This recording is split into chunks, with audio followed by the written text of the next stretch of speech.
Друзья, раньше в этом районе была детская колония, потом ее как бы переименовали или расформировали, в общем, специальную школу для детей, да, для трудных детей. Вот.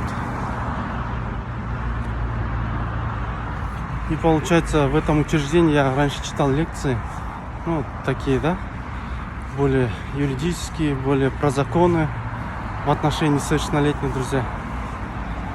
Поэтому я тоже в ближайшее время планирую снимать видеоролики, ну, юридические, там, насчет законов, друзья. Так что, если вас интересует такая тематика, напишите в комментарии. Ну, так как я работал в правоохранительной системе, друзья, поэтому я надеюсь, у меня есть какой-то багаж знаний и опыт, друзья. Так что, как вы смотрите на эту тематику, пишите в комментарии.